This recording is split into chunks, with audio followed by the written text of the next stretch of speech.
আচ্ছা, তাহলে আজকে আলোচনা হলো কত অধ্যায়ে?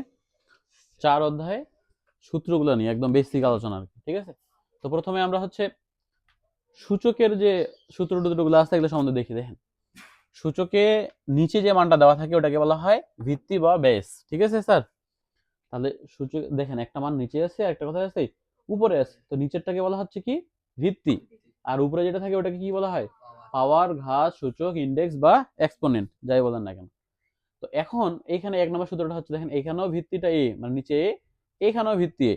তো সূচকের কাহিনী হলো যদি দুইটারই ভিত্তি একই হয়, যে কোনো একটা ভিত্তি নিতে হয়। ঠিক আছে স্যার? এবং গুণের সময় উপরে যে পাওয়ার গুলো থাকে ওগুলা কি হয়ে যায়? যোগ হয়ে যায়। যেমন এখানে যদি আমি একটু তোমাদের উদাহরণ দেই, এখানে বলছে 2 এর উপরে আছে, এখানে হলো 5 গুণ দিয়ে এখানে 2 এর উপরে দিছে হচ্ছে 2। তাহলে এখন এখানে দেখেন, এইখানেও ভিত্তি 2, এখানেও ভিত্তি 2, তাহলে যে কোনো একটা 2, মানে যে কোনো একটা ভিত্তি। ঠিক আছে স্যার? আর উপরে যে পাওয়ার গুলো আছে, মাঝে গুণ চিহ্ন থাকলে উপরের পাওয়ার গুলো কি করতে হয়? যোগ করলে এখানে আছে 5, এখানে আছে 2, 5 আর 2 আমরা কি করব? যোগ করে দেব। 5 আর 2 যোগ করলে কত হয়? 7। 2 এর উপরে 7 দিলে কত হয়? সেটা অ্যান্সার। বুঝতে পারছেন স্যার? আবার ভিত্তি ভিত্তি মিলে গেছে আর ভাগ যদি চিহ্ন থাকে তাহলে উপরের পাওয়ার গুলো হবে কি? বিয়োগ। এটার মতোই। যেমন হচ্ছে এখানে 2 এর উপরে 5 ভাগ 2 এর উপরে 2। তাহলে এখানেও 2, এখানেও 2, যে কোনো একটা 2। ভাগের সময় উপরের পাওয়ার গুলো কি হয়? মাইনাস হবে। 2 থাকলো, 5 থেকে 2 বার দিলে কত হচ্ছে? 3। 2 এর উপরে 3 দিলে কত হয়? 8। কোনো সমস্যা আছে স্যার? আবার যে কোনো কিছুর উপর, যেমন হচ্ছে 2 এর উপরে যদি পাওয়ারটা শূন্য হয় তাহলে উত্তর 1। 100 এর উপরে পাওয়ার শূন্য হইলেও উত্তর 1। 20,000 কোটির উপরেও যদি পাওয়ার শূন্য হয় তাহলে উত্তর কত আসবে? একই আসবে।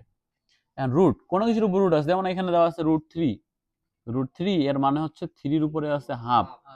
আবার 3√5, তো 5 থাকলো, 3 রুট মানে হচ্ছে 1/3। কোনো সমস্যা স্যার? তাহলে এই জিনিসগুলোর মধ্যে কোনো সমস্যা নাই। এরপরে আমরা লগের সূত্র নিয়ে যদি আলোচনা করি, লগের যে সূত্রগুলো আছে সূত্রগুলো দেখেন, লগের নিচে যেটা থাকে ওটাকে বলা হয় লগের ভিত্তি। কার ভিত্তি? লগের নিচেরটাকে বলা হয় লগের ভিত্তি। একে কখনো ভাঙানো যাবে না। ঠিক আছে স্যার? আর লগের পাশে যেটা থাকে ওটা অঙ্কের ভিত্তি, ওকে ভাঙানো যাবে। ওকে তুমি কেমনে ভাঙাও ভাঙাও, আর অবশ্যই পাওয়ার দিয়ে ভাঙানোর চেষ্টা করতে হবে। আর তার উপরে যেটা থাকে ওটা হলো কে? পাওয়ার বা সূচক বা ঘাত বা ইন্ডেক্স বা এক্সপোনেন্ট। আর ওই পাশে যেটা থাকে সমান চিহ্ন দুই পাশে যেটা থাকে ওটা হচ্ছে লগ। ঠিক আছে স্যার? লগের উত্তর ওটা। এখন এখানে কি বলতে দেখেন, লগের ভিত্তি আর অঙ্কের ভিত্তি যদি এক হয় তাহলে উত্তর কত আসবে? 1। যেমন উদাহরণ হিসেবে বলা যায়, এখানে আছে লগে, এখানে আছে √3, এখানেও আছে √3, উত্তর কত হবে? 1। এখন এই যে অঙ্কটা দেখেন, এখানে দেওয়া আছে লগ, এখানে দেওয়া আছে হচ্ছে তোমার এ, এখানে দেওয়া আছে 400, এখানে দেওয়া আছে 4। ঠিক আছে স্যার? এখন আমাদের বলতেছে এর মান কত। তো এই ধরনের অঙ্ক, মানে লগের অঙ্কে যদি এটা লগের ভিত্তি, এটা অঙ্কের ভিত্তি, এটা হচ্ছে লগ। লগের ভিত্তি, অঙ্কের ভিত্তি আর লগ না, এই তিনজনের মধ্যে যদি একজনের মান মিসিং থাকে, মানে একজনের মান নাই, ঠিক আছে স্যার? যেমন এই যে এটার মান কিন্তু এখানে নাই, তাহলে এটা এই জায়গাটা এক্সচেঞ্জ হয়ে যায়। এ চলে আসে এ জায়গায় আর এ চলে যাবে এর জায়গায়। কোনো সমস্যা আছে স্যার? তাহলে এর উপরে চলে আসবে এখন 4 আর 400 চলে যাবে এখন 4 এর জায়গায়। বুঝতে পারছি? এখন পাওয়ার ফোর করতে পাওয়ার করা যায় না, ওটার জন্য এটা আমরা কি করব? ভাঙায় নিব। তাহলে এখানে এ স্কয়ার থাকলো, এই উপরে স্কয়ারটা পার হয়ে গেলে কি হয়ে যাবে? এর উপরে রুট।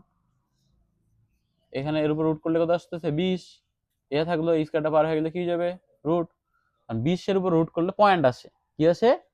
পয়েন্ট নিয়ে আসা যাবে না। এখন ওইটাকে ভাঙাইতে হবে, 4 5 20। ঠিক আছে?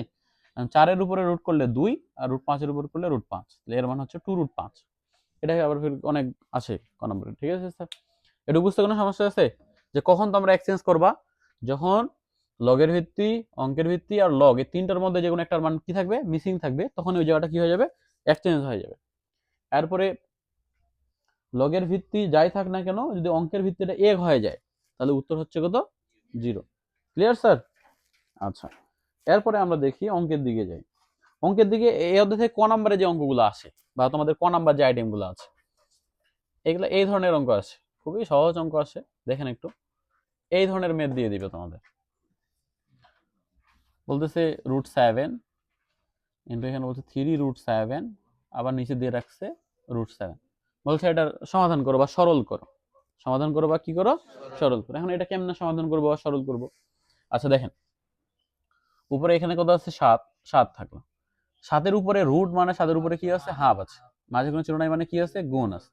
7 এই যে 7 থাকলো, 7-এর উপরে 3 রুট মানে এর উপরে আছে 1/3, ক্লিয়ার স্যার? 7 এই যে 7 থাকলো, এর উপরে তাহলে কি আছে রুট আছে, এই রুট মানে হাফ আছে, ক্লিয়ার স্যার?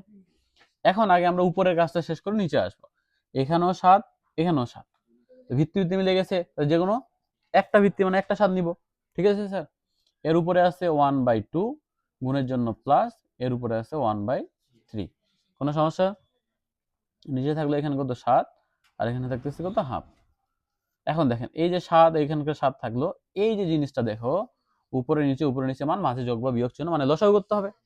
তো লসাগুর জন্য আগে একটা কি করতে হয় দাগ দেওয়ার লাগে, 3 দুগুণা 6, কারণ এটা দিয়ে এটাকে ভাগ করলে 3, 3 এর সাথে উপরে গুণ করলে 3 যোগ এখানে আসবে 2, লসাগু তো পারেন নাকি? 7 থাকলো আর এখানে থাকতেছে কত হাফ। এখন উপরে কত হচ্ছে, উপরে 7-এর উপরে 5 ভাগ হলো 6, নিচে হলো 7-এর উপরে হাফ, ঠিক আছে স্যার? এখানেও ভিত্তি 7, এখানেও ভিত্তি 7, তাহলে কি করতে হবে যে কোনো একটা ভিত্তি নিতে হবে। উপরে আছে 5/6, ভাগের জন্য হইলো -1/2, কোনো সমস্যা আছে স্যার? তাহলে এখন আমরা এখানে কি করবো দেখেন, 7 এই যে 7 থাকলো, আবার উপরে নিচে মানে মাঝে যোগ বা বিয়োগ চিহ্ন মানে কি করতে হয় লসাগু, লসাগু মানে আগে একটা কি করতে হবে দাগ দিতে হবে, তারপর নিচে দুইটা কি করতে হবে গুণ, 6 দুগুণা 12, মানে এই 6 দিয়ে যদি এটাকে ভাগ করে দেয় 2, 2 এর সাথে 5 গুণ করলে 5 দুগুণা 10, মাইনাস 2 দিয়ে 12কে ভাগ করলে 6, 6 সাথে গুণ করলে 6, তাহলে এখানে 7 থাকলো। উপরে যদি আমরা এটা বিয়োগ করি তাহলে ওখানে আসছে 4, নিচে হচ্ছে কত 12, 7 থাকলো, 2 দুগুণী 4, 6 দুগুণী 12, ঠিক আছে স্যার? আবার ভাঙানো যাবে, 2 1 কে 2, 3 দুগুণী 6, তাহলে 1 ভাগ কত হচ্ছে 3, কথা কি বুঝতে পারছি স্যার?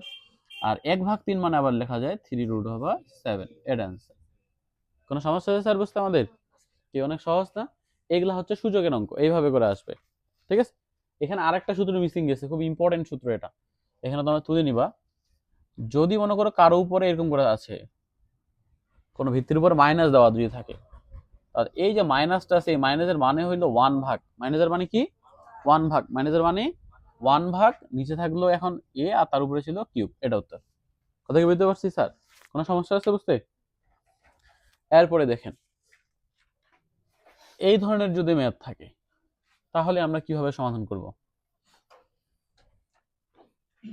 লগের সূচকের মধ্যে আরেকটা করি, এখানে 5 এর উপরে -1 প্লাস এখানে আবার 3 এর উপরে -1 ব্র্যাকেট দিয়ে বাইরে আসছে -1, এই ধরনের ম্যাথ আসতে পারে এবং খুব আসে এগুলা, চাকরি পরীক্ষাতে এগুলো বেশি বেশি করে আসে।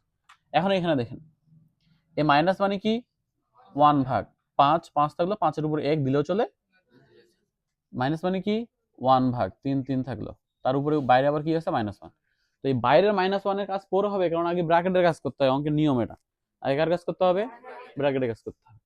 তো এই যে উপরে নিচে মান থাকলে কি করতে হবে লসাগু, লসাগু মানে নিচে দুইটা গুণ, 3 5 কত হইলো 15, এটা হচ্ছে এখানে হচ্ছে 3 যোগ এখানে হলো তাহলে কত 5, আর বাইরে -1 ছিল, উপরে দুটো যোগ করলে 5 3 8 ভাগ হইলো কত 15, তার উপরে হচ্ছে কত -1, এই মাইনাস মানে কি 1 ভাগ 8 ভাগ কত থাকলো এখানে 5, কোনো সমস্যা আছে স্যার?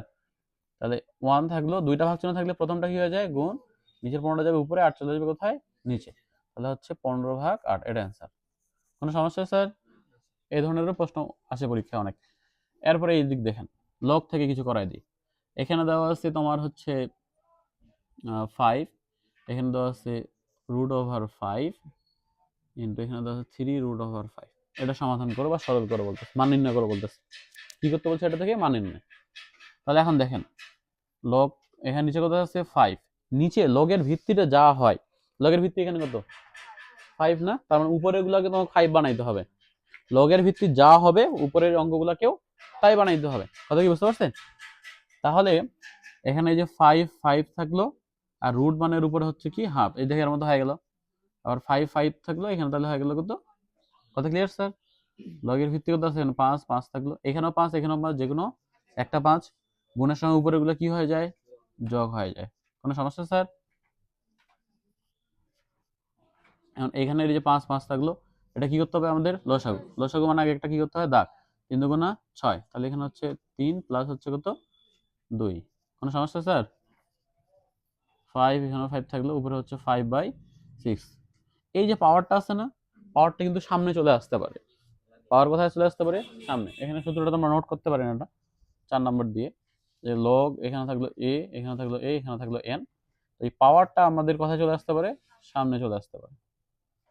পাওয়ার কোথায় আসতে পারে? সামনে আসতে পারে, সামনে থেকে ও আবার উপরে ওইদিকে চলে যেতে পারে। ঠিক আছে? তো এই যে পাওয়ারটা আছে আমরা পাওয়ারটাকে কোথায় নিয়ে আসতে পারবো? সামনে। তো এখানে থাকতো লগ 5, এখানে থাকলো কত? 5। 5/6 গুণ এইটা মিলে গেছে মানে হচ্ছে কত? 1। তাহলে উত্তর হচ্ছে 5/6। 1 এর সাথে যেটা গুণ করবে সেটাই উত্তর। বুঝতে পারছি স্যার? হ্যাঁ, আরো বেশ কিছু অঙ্ক আছে যেগুলো নিয়ে আরো আলোচনা হবে। ঠিক আছে? এই হলো তোমাদের চতুর্থ অধ্যায়ের বেসিক।